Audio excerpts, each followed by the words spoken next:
Albert Einstein once said, everybody's a genius. But if you judge a fish by its ability to climb a tree, it will live its whole life believing that it is stupid.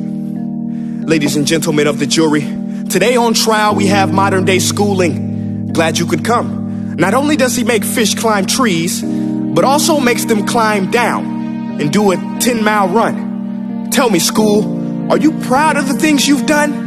Turning millions of people into robots, do you find that fun? Do you realize how many kids relate to that fish? Swimming upstream in class, never finding their gifts, thinking they are stupid, believing they are useless? Well, the time has come, no more excuses. I call school to the stand and accuse him of killing creativity, individuality, and being intellectually abusive. He's an ancient institution that has outlived his usage. So, Your Honor, this concludes my opening statement, and if I may present the evidence of my case, I will prove it. Proceed. Exhibit A. Here's a modern day phone. Recognize it? Here's a phone from 150 years ago. Big difference, right?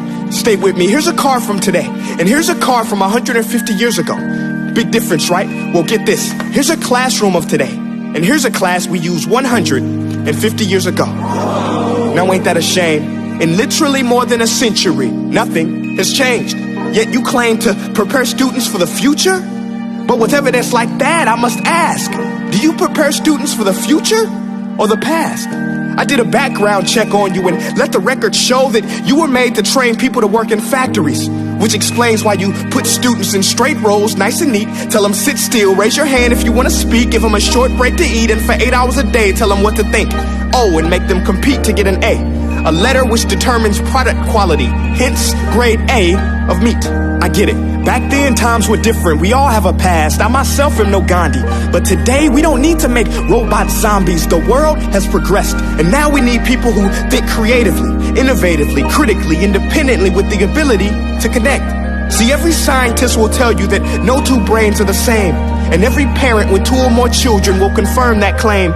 So please explain why you treat students like cookie cutter frames or snapback hats, giving them this one-size-fits-all crap. Watch your language. Sorry, Your Honor, but if a doctor prescribed the exact same medicine to all of his patients, the results will be tragic. So many people will get sick, yet when it comes to school, this is exactly what happens. This educational malpractice, where one teacher stands in front of 20 kids, each one having different strengths, different needs, different gifts, different dreams, and you teach the same thing the same way? That's horrific. Ladies and gentlemen, the defendant should not be acquitted. This may be one of the worst criminal offenses ever to be committed. And let's mention the way you treat your employees. Objection. Overruled. I want to hear this. It's a shame. I mean, teachers have the most important job on the planet, yet they're underpaid? No wonder so many students are short-changed. Let's be honest. Teachers should earn just as much as doctors, because a doctor can do heart surgery and save the life of a kid. But a great teacher can reach the heart of that kid and allow him to truly live. See, teachers are heroes that often get blamed, but they're not the problem. They work in a system without many options or rights. Curriculums are created by policymakers, most of which have never taught a day in their life.